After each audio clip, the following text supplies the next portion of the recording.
What's up, guys? It's your boys Wookie back out with another of the Chris Watts videos. Now, pretty much the whole time, Chris and Nichol Kessinger were pretty much interlocked. They were head over heels, obsessed with each other. One was an empanada, one was a gross monster. You get the gist. But they pretty much were inseparable during the time that they were together, which they say was roughly 3 months. I think it was longer. But then, out of nowhere, well, I shouldn't say out of nowhere, once Chris was found to be the main squeeze of the murders, Nicole dropped him like a hot potato and was like, I'm not into this man. I was casually dating with him and pretty much didn't have anything to do with him. She was disgusted. She was upset. She played off like she was the victim, which is grotesque in itself. But we're going to take a look at the only press that she actually had as an interview. And we're going to be taking a look at how much she dropped Chris like a potato. So grab a chair, get comfortable. We're going to be watching Michelle After Dark, another great YouTube channel. I love this channel. Definitely go over to her channel. Give her some love. I know I've said channel quite a few many times, but don't forget to subscribe on our channels. That's what our channels grow, is because you guys watching, comment, like, and share, and you guys get the gist. I thank you guys so very much for doing what you guys have done so far. Make sure you guys, again, go over to Michelle After Dark. Give her the love that she deserves for putting this together for us to watch and learn more about how nasty Nichol Kessinger was. A lot of us do, but people are just getting into it and go, wow, Nichol Kessinger is a complete monster in herself. But with that being said, let's take a look at the video. Michelle here, welcome to another video. The true crime channels that are deep into the Chris Watts case in the last few days have been discussing a possible sighting of Nichol Kessinger. I'm not going to take those pictures from Just Larry's channel, even. And for those that keep saying that I have no pictures, I have pictures. But I legally and respectively have mentioned to these people that have those photos that I will not be releasing them because of safety purposes. But I've seen Nichol Kessinger within a month ago. She has friends. She has people that she's taken pictures with. But again, I don't care where she is. I don't care what she's doing. I just want her to be investigated, interrogated the right way. Let's continue. Other people have been using them, and I think he's happy for other people to use them, because I genuinely can't decide whether it's her or not. And whether it is or not isn't really the focus of today's video. If you do want to see those pictures, I'll leave a link to Just Larry's video down in the description box. Go check them out if you want to. But I do want to discuss Nichol Kessinger. She's the mystery woman. She's the woman that a lot of true crimers discuss. There's potential theories around her being part of the murder plan, whether it's a plan to blow up the oil field, whether it's she had some part the in fact that something of it basically controlled the narrative. And she did. She absolutely did control the narrative. She controlled the text message conversations. She controlled the room when she was interviewed. She took her dad in with her. He did his part in controlling the narrative of those interviews as well. So it's speculated whether he is a Freemason. It's speculated whether Nichol... I've also found out to find out or believe that Nichol Kessinger's father actually plays golf with none other than DA District Attorney Michael Rourke. I don't know how validated that is, but it would make sense. Nichol Kessinger was having an affair with someone higher up in Anadarko, not just a get your hands dirty oil worker like Chris, but someone maybe in the exec team who was able to, hush things up for Nicole. It's my opinion that there is some kind of cover-up. Why the crime scene was closed down so quickly after Chris's initial confession. Why it was put out very early that Chris had confessed to all the murders.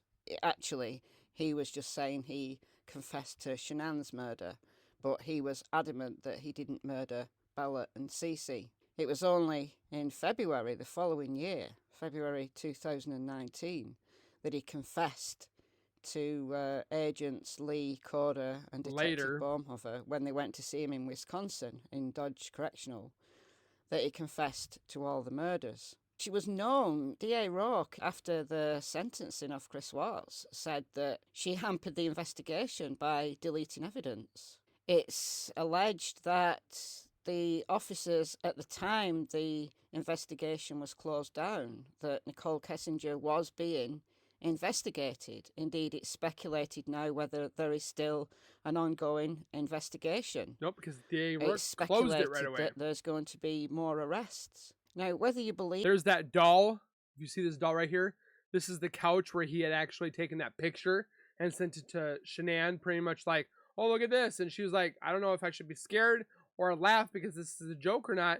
And that was days before it took place. Believe that, whichever theory is your preferred theory, there's probably truth to some of this. I think so. It's highly unusual, and the questions that have been left that basically breed these conspiracy theories, the more kind of elaborate conspiracy theories, really, for me, draw on Nichol Kessinger and why information about Nichol Kessinger was left out of the discovery files. The redacted discovery files, for example, don't include Nichol Kessinger's phone records. And why is it that almost all these social medias, or not social medias, but all these bigger channel platforms, Netflix, Amazon, I mean, nothing against them, but they don't talk about in their exclusive episodes and so forth like that a lot about Nichol. It's briefly for like 2 to 5 minutes. Not even that. It's briefly for like a minute or two, if that, and they don't talk about her anymore. Why?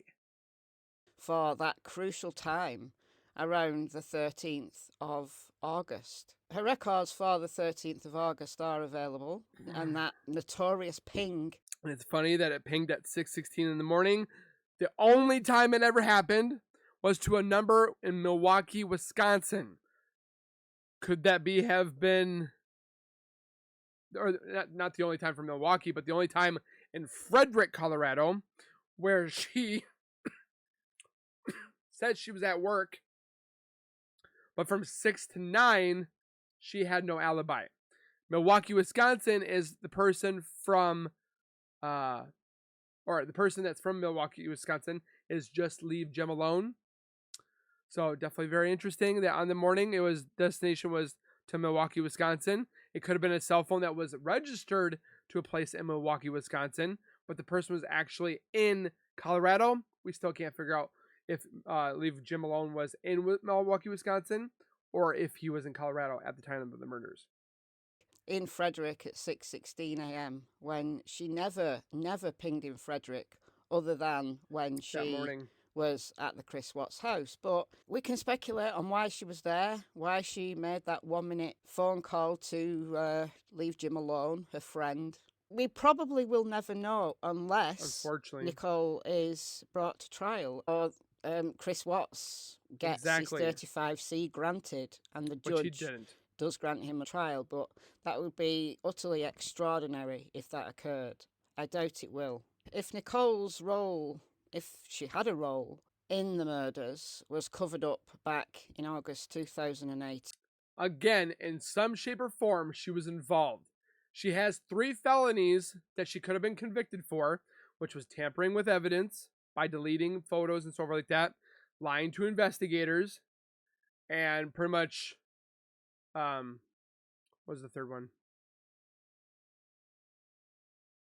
Lying to investigators, deletion of messages, and so forth. And possibly, so it's 2 main ones, but the third one was possibly coercing, or persuading Chris Watts to murdering his family in that Hunter Lemon phone call, or when they were at the Lazy D the night before. Again, it's all speculation. It's my opinions, educational and entertainment purposes. I'm not stating as facts. It just could be.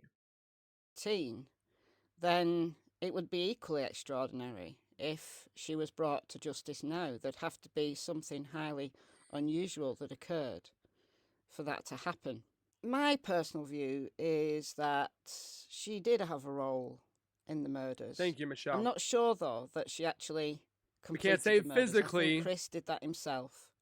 Now, whether she was there in the morning to clean up, whether she was there to try to get into Shanann's phone. There was a woman spotted in the vicinity that morning. Sensors were going off and so forth. And then later on that night or the night before or after as well, a black-haired woman was being seen going into the residence but never coming out. So, just throwing that out there. I don't know. I honestly don't know. She didn't do a very good job of cleaning up. No, you know, the things that were left behind in the trash, the sheets on the bedroom floor. If she was there to clean up, she did an awful job of it. Why would she need to go there to get into Shanann's phone? I guess to stage text messages. Because if Chris had taken the phone with him, then the phone pings would have been at Survey 319 or whatever worksite Chris was at later in the day. So that would have been obvious. I could just as easily argue that Chris did all of it himself. Chris was completely gullible and he was took a follower, things not a leader. Literally. So I told him that he had to get rid of his family.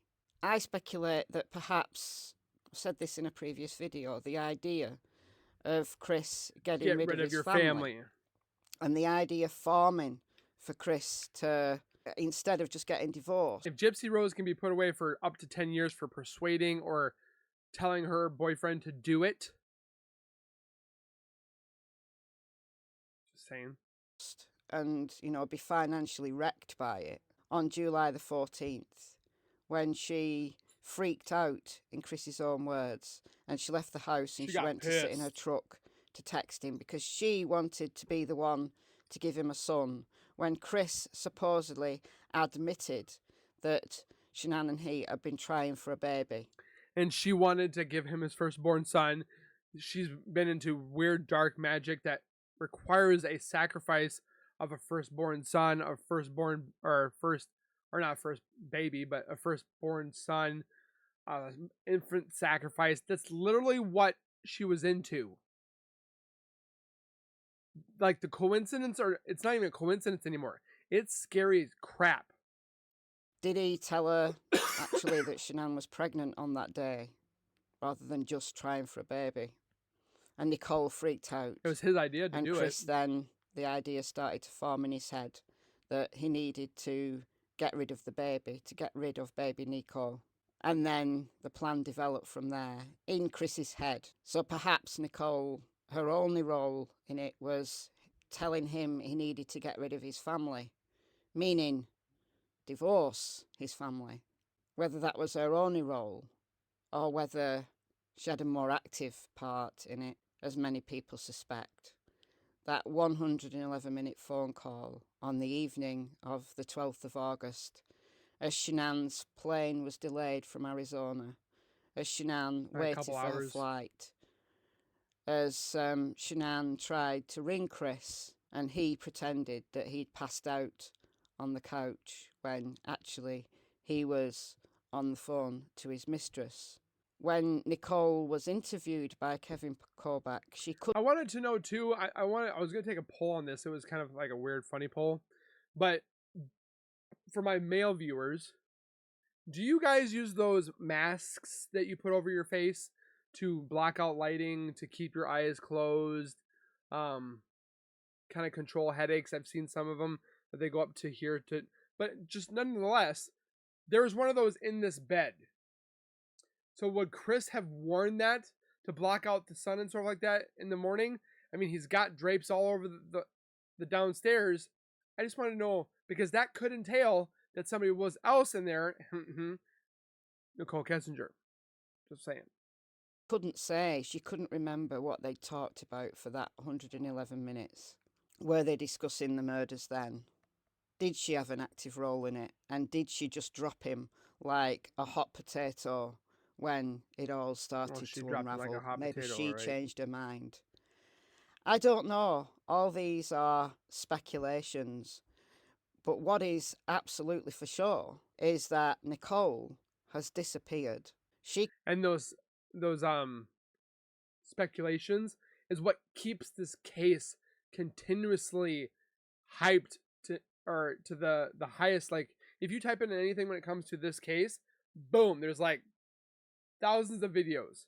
This case is one of the most popular cases because of the speculations and the theories that have not gone answered. That's why it will continue to grow, or will grow in numbers, because people are still learning about this every single day. What they need to do is, if they want this case to go quiet, they would interrogate Nichol Kessinger, either find out that she is guilty or to find out that she may be innocent.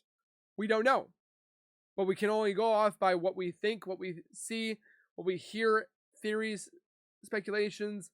That's what we have to go on. She could be a millionaire now, writing her story. Why doesn't she do that? Why has she maintained her silence all of this time? Well, maybe it's because she has been paid off. Maybe it's because she's protected. Or maybe it's simply because she doesn't want any limelight. She just wants to heal, get on with her life, etc., etc. There's only one time that she spoke out, and this was in the Denver Post. And I'm going to show you the article. This is the one and only interview that Nicole Kessinger did with the press, and it was in November 2018. It's horrific. Christopher Watts' girlfriend speaks out for the first time as sentencing in Frederick murders. I bet she got backlash for this. And that's that in picture. He lied about everything, said Nicole Kessinger on November. I wonder if anybody's talked to Elsie Schemleiser. She obviously had to talk to her. So why not talk to her? See what she got when she got a feel on what Nicole Kessinger was like. 15th, 2018. When Nicole Kessinger started dating Christopher Watts in July, it's argued that she started dating him before that. Indeed, we know from the discovery, and it's still in the discovery, it's not been redacted, she Googled both Shanann and Chris Watts back in 2017. Why? We don't know. Maybe she set her sights on him. Ask her. Maybe she met him early on. Hook up to a lie detector. And set her sights on him. Maybe she found out what he liked. Maybe she found out that he was into cars and sports, and she moulded her chasing of him. You know, this carefree, spontaneous girl next door image that she had, that surely did appeal to Chris Watts. You know, Shanann was very regimented, very controlled. You know, she had Chris under the thumb. Maybe Nicole was a breath of fresh air to Chris.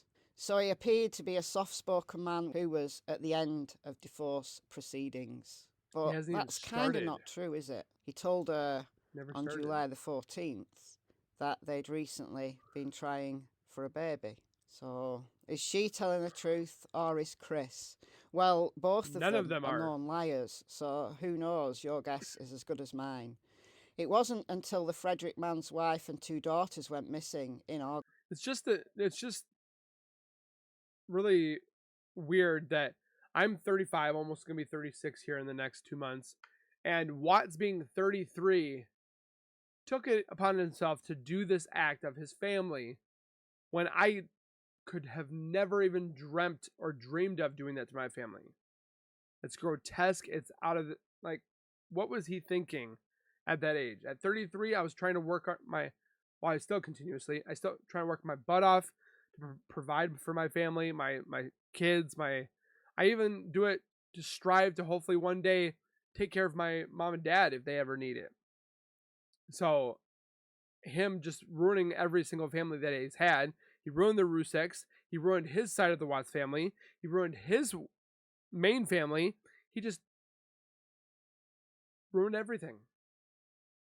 August that Kessinger learned that Watts had never started divorce proceedings with his wife, who was 15 weeks pregnant, and that he'd been lying to her for the entire relationship, which lasted less than 2 months. So presumably she'd worked with a PR team on this. Is this the one chance, the one ditch attempt that she had to get the public's favour?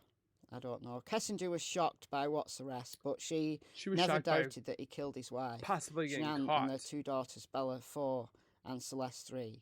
I don't think there's a logical explanation for what he did, she said. It's a senseless act. It's horrific.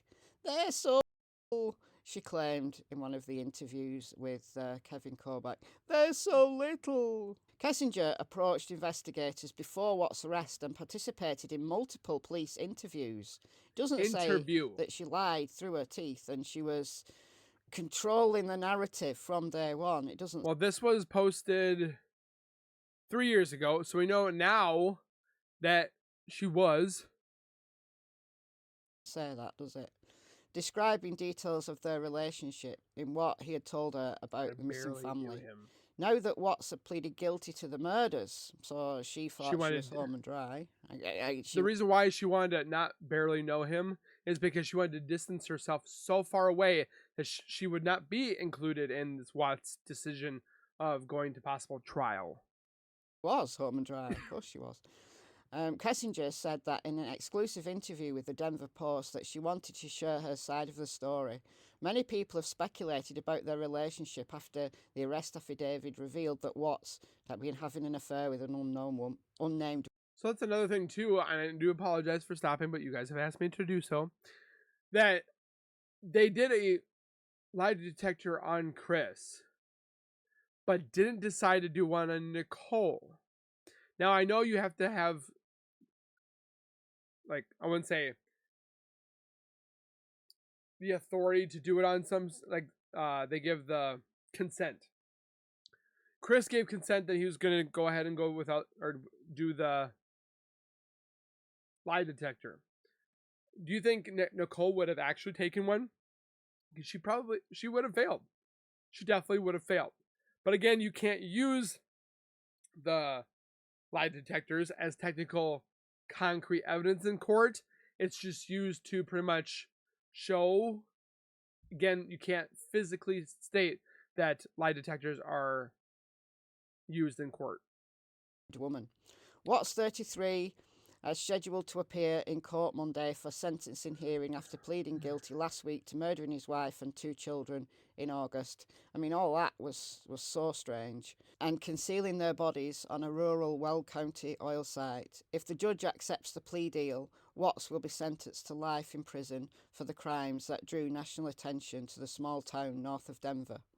Kessinger, a 30-year-old Colorado native, said the brief affair had turned her life upside down as people named her on social media and discussed their relationship in online forums. And NK, how do you feel now? It's still going on. Apparently she's changed her name, but she has not. We just met, Kessinger said. I barely knew him. Well, that's strange because you spend 2 hours Googling wedding dresses and making search terms like, you know, will a man leave his wife and some such that she did. But 2 hours Googling wedding dresses, seriously, with someone that she barely knew. I think she's playing down, you know, this brief relationship. I think she's playing it down as she played it down in the interviews with Kevin Kobach. She played it down, but she's playing it down even more here. Kessinger was working in the environmental department with an Anadarko petroleum contractor when the two met, she said during a Thursday morning interview in the office of her lawyer, Ed Hopkins. So she's in her lawyer's office when this interview was taking place. So controlling the narrative. She's got a lawyer to control the narrative. Every morning, which Chris, I'm surprised, Watts never did. And the other operators would gather in the office break room while they waited to be dispatched to a field site. Kessinger would walk through the group to place her lunch in the fridge, but she never spoke to Watts. So innocent. One day, in the middle of June, he walked into our office to introduce himself, so he did all the running.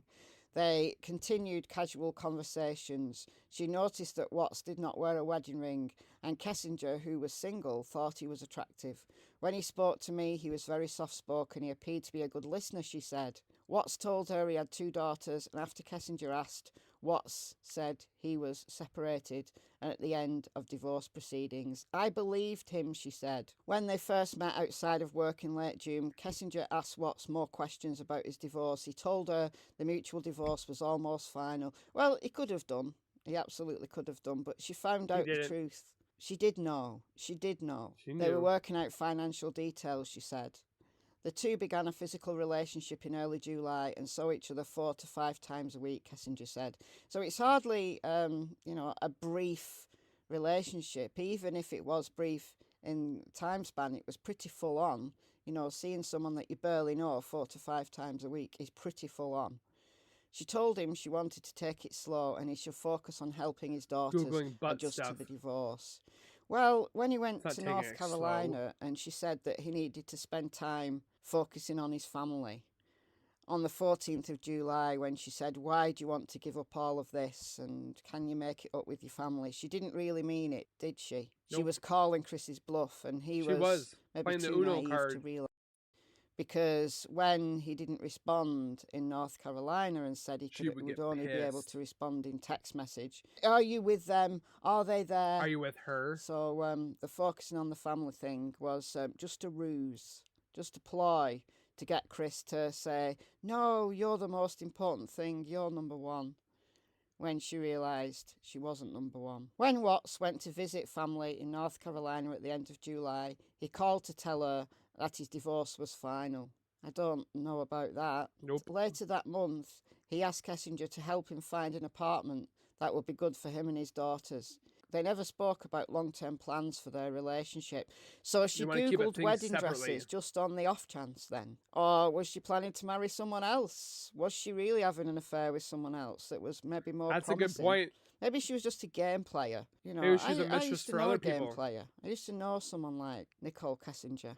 She wouldn't want the man that she was chasing. She would just play the game. She would get a kick out of being the one that the men wanted. Family. And then she'd drop them from a great height. I get the same feeling with this person. He made me believe he was doing all of the things a rational man and a good father would do, she said. Kessinger never met any of the Watts family or friends. On August the 13th, the Monday that Shanann and the girls disappeared, Watts texted Kessinger to say that he had been busy. The two chatted like normal throughout the workday. Her phone records would say otherwise. Because normally they exchanged a call every morning, but every morning. Not on the morning of the 13th. They were already together. It was only later in the day when they started to exchange messages. About 3:45 p.m, Watts texted that his family was gone. He told Kessinger that Shanann had taken the girls to a play date and had not returned. It seemed casual and he didn't show any emotion, she said. Kessinger was worried about his missing family. She told him to pawn the wedding ring. That's another... But she didn't want to make a big deal out of the situation that Watts seemed calm about. Then news reporters showed up at the Watts family home. I was very confused why the media was at his house, she said. Because they didn't realize... Later that night, Kessinger learned... I don't think they realized that this case would be so big as it is. They thought this was going to be some quiet little murder, quiet little situation. Oh, we'll get away with this. And it blew up. The full situation. Shanann's wallet and purse were still in the house. Watts left work early to let the police into his home. Police had been trying unsuccessfully to contact Shanann all day.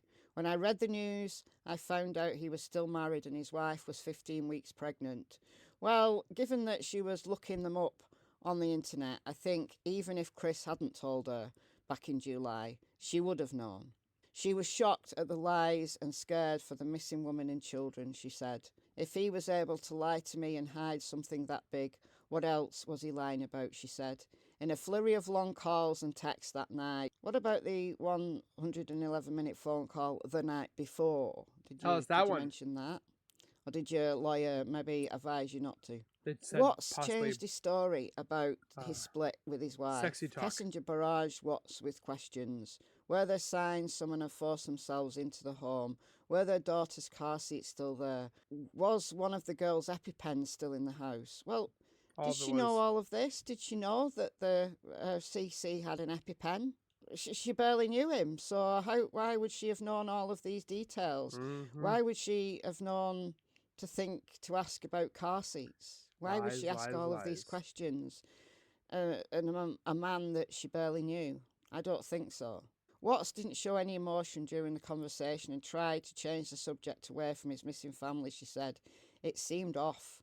While at work on August the 14th, she texted Watts, pushing him to tell her what he knew about their disappearance and asked him what he'd done. He told her he would never hurt his family.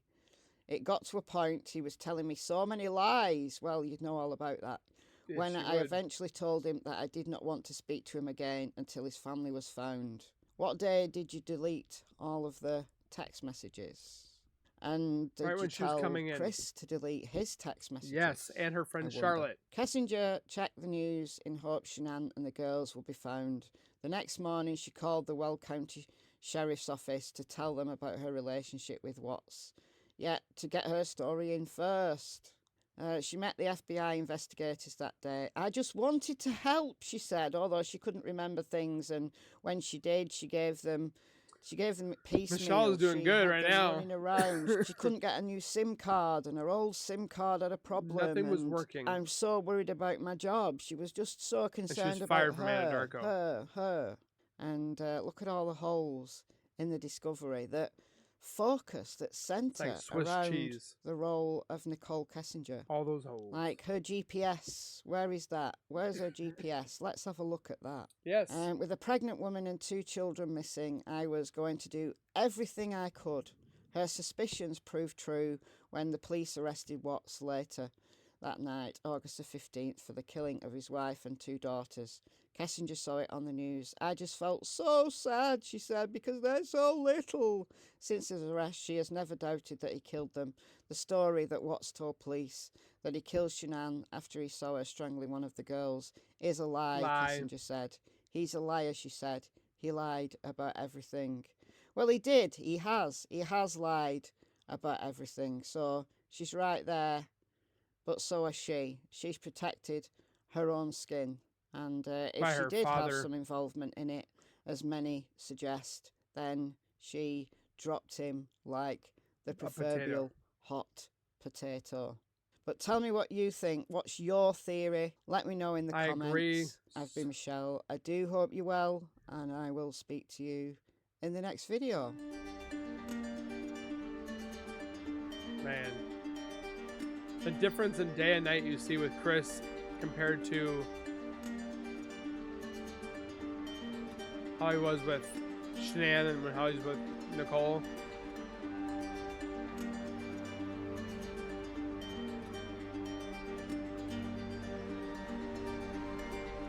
So with that being said, guys, let me know down in the comments about your theories. I would love to know your thoughts on Nichol Kessinger, the interview that she had with this post. Was she involved? Was she not? That's the big question that we continuously try to look to find, but we're struggling to find the answers. And hopefully maybe we'll see them one day, but again, we'll do what we can. Protect Shanann's legacy by bringing down those people that write or talk bad about her. And that's all we can hope is for justice for that. So again, thank you guys for watching. Please take care, be safe. Subscribe, comment, like, and share. We'll see you guys in the next one. Keep nerding out.